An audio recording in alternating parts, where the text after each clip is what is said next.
सूरज की किरणें गिरती हैं, तब जमीन उन किरणों को सोख लेती है। मगर क्योंकि पूरी पृथ्वी बर्फ से ढक चुकी थी और क्योंकि बर्फ सफेद और चमकीली होती है, जिसके कारण सूरज की किरणें धरती पर गिरने के बाद वापस चली जाती थी। इसी कारण से पृथ्वी कई लाखों सालों तक बर्फ से ढकी रही। मगर फिर से पृथ्वी के अंदर स्थित गर्मी ज्वालामुखी के रूप में निकलना शुरू हो गई और इन ज्वालामुखियों से निकलने वाली गर्मी ने बर्फ को पिघलाना शुरू कर दिया। इसी बीच पृथ्वी की गहराई में बचे कुछ सूक्ष्म जीव धीरे धीरे बदल रहे थे और अब वो ऑक्सीजन को अपने शरीर को बड़ा और जटिल बनाने के लिए इस्तेमाल करने लगे थे। इस बीच पानी में अलग से भी छोटे समुद्री पौधे निकलने शुरू हो चुके थे। बाहर जैसे जैसे ज्वालामुखी निकल रहे थे, वैसे वैसे वातावरण कार्बन डाइऑक्साइड की वजह से गर्म हो रहा था। वक्त के साथ साथ बर्फ तो पिघलने लगी, मगर धरती पर फिर से एसिड की वर्षा शुरू हो गई, जिसके कारण फिर पृथ्वी ठंडी होने लगी और फिर पृथ्वी की ज्यादातर सतह बर्फ से ढक गई। ऐसा बार बार कई हजारों सालों तक होता रहा और इसी कारण से अब समुद्री जीव धीरे धीरे वातावरण के हिसाब से विकसित हो रहे थे। इस बीच कई सारे जीव और समुद्री जंगल विलुप्त हो गए, मगर जो बच गए वो धीरे धीरे पृथ्वी के बदलते तापमान के हिसाब से ढलते गए और अब हजारों सालों बाद समुद्री पेड़ बर्फ की वजह से पूरी तरह से मरते या सूखते नहीं थे। अब सूक्ष्म जीव समुद्री जीव बन चुके थे। जब फिर से ज्वालामुखियों ने पृथ्वी की बर्फ को पिघलाना शुरू किया, तब ये समुद्री पेड़ जल्दी विकसित होकर फैल गए। धीरे धीरे वातावरण में ऑक्सीजन की मात्रा बढ़ने लगी और पृथ्वी पर होने वाली एसिड की वर्षा कम होने लगी। वातावरण में ऑक्सीजन आने की वजह से पृथ्वी की ओजोन लेयर्स मोटी होने लगी और आज से लगभग 47 करोड़ साल पहले पृथ्वी की ऊपरी सतह पर पहली बार मोसोस नामक प्लांट उगना शुरू हुआ। वक्त के साथ साथ जमीन पर अलग अलग प्रकार के पौधे और पेड़ उगना शुरू हुए। एक वक्त ऐसा आया जब जमीन के पेड़ों की लंबाई लगभग 80 से 100 फीट जितनी या आज के 5 से 6 मंजिला बिल्डिंग जितनी ऊंची हो चुकी थी। ये वो वक्त था जब समुद्री जानवर समुद्र से बाहर निकल रहे थे और जमीनी जानवरों में परिवर्तित हो रहे थे। धरती की ज्यादातर जमीन एक जगह इकट्ठी हो चुकी थी, जिसे आज हम पैंजिया महाद्वीप के नाम से जानते हैं। पृथ्वी का वातावरण और तापमान लगभग स्थिर हो चुका था और अब करीब 21 से 23 घंटे का दिन हुआ करता था। अब समुद्री जीव पानी से बाहर रहने लगे थे और वातावरण के हिसाब से उनके शरीर का रंग रूप बदल रहा था। धीरे धीरे ये जमीनी जानवर डायनासोर्स में परिवर्तित हो गए। जिन डायनासोर्स ने पेड़ पौधे खाने शुरू कर दिए, उनका शरीर लंबा और विशाल रूप से विकसित होने लगा। कुछ डायनासोर्स शिकार किया करते थे, जिसके कारण वे छोटे और तेज होते चले गए।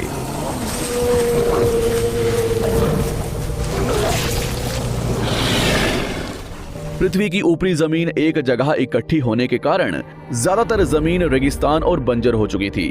ज्यादातर जंगल समुद्र के करीब हुआ करते थे, जिसमें डायनासोर्स रहा करते थे।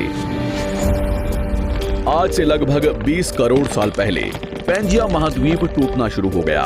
पैंजिया के विभाजित होने की वजह से पृथ्वी की ज्यादातर ऊपरी जमीन पानी के संपर्क में आने लगी, जिसके फलस्वरूप पृथ्वी पर हरियाली बढ़ती गई, जिस वजह से डायनासोर्स और ज्यादा विभिन्न और विशाल होते चले गए। डायनासोर्स ने आने वाले लगभग 20 से 30 करोड़ सालों तक पृथ्वी पर राज किया। उस वक्त डायनासोर्स समुद्र से लेकर जमीन और आसमान तक पूरी पृथ्वी पर राज किया करते थे।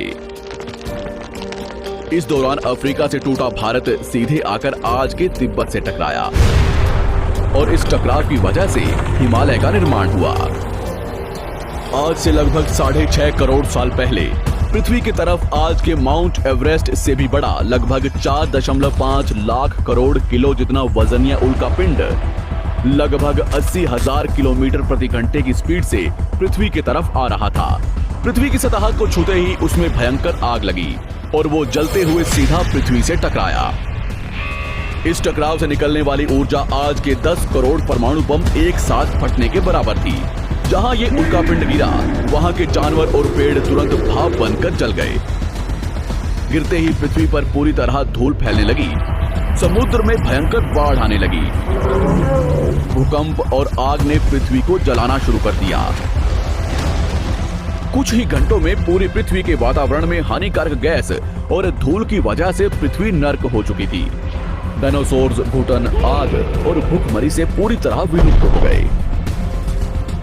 इस वक्त हमारे पूर्वज जमीन के अंदर रहा करते थे, जिसके कारण वो इस विशाल प्रलय से बच गए।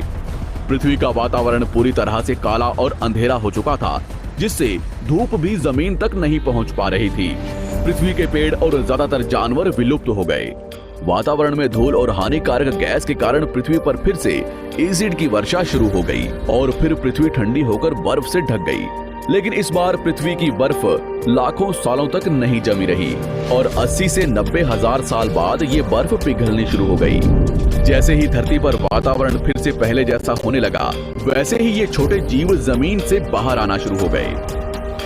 उस वक्त पृथ्वी की बर्फ पिघलनी शुरू ही हुई थी, जिसके कारण अफ्रीका में घने ठंडे जंगल हुआ करते थे और इसी बीच ये जमीनी जीव बंदरों में परिवर्तित हुए। मगर जैसे जैसे पृथ्वी गर्म होने लगी, वैसे वैसे अफ्रीका के ये जंगल सूखने लगे। जंगल की चीजें खाने वाले बंदरों को खाने की कमी होने लगी। खाने की तलाश में इन बंदरों ने अपने पैरों पर चलना शुरू कर दिया, जिससे उन्हें दूसरे जानवरों के शिकार करने में मदद मिलती थी। धीरे धीरे बंदर एप्स यानी वानर में परिवर्तित हुए। खाने की तलाश में ये एप्स पृथ्वी के दूसरे हिस्सों में फैलने लगे और धीरे धीरे उनके शरीर का रंग रूप वहां के मौसम के हिसाब से बदलता गया। वक्त के साथ साथ हम आदिवासी बने। हमने हथियारों से लेकर आग का आविष्कार किया। हम धीरे धीरे इंसान के रूप में विकसित हुए। हमने धर्म से लेकर परिवार, भाषा और संस्कृति का निर्माण किया और वक्त के साथ साथ हम विकसित होते चले गए और आज हम इस पृथ्वी की सबसे विकसित प्रजाति बन चुके हैं। पृथ्वी को आज के जैसे बनने में लगभग 450 करोड़ साल का वक्त लगा है और हमें एक छोटे जमीन में रहने वाले जानवर से इंसान बनने में कई लाखों सालों का। मगर हमने इन 100 सालों में जितना पृथ्वी को गंदा और तबाह किया है, उतना आज तक किसी भी प्रजाति ने नहीं किया होगा। हम फिर से धरती को गर्म कर रहे हैं और कार्बन डाइऑक्साइड की मात्रा बढ़ा रहे हैं। वैज्ञानिकों का मानना है कि पृथ्वी पर फिर से विशाल परिवर्तन होने वाला है। भविष्य में पृथ्वी कैसी होगी, जानेंगे हमारी अगली वीडियो में।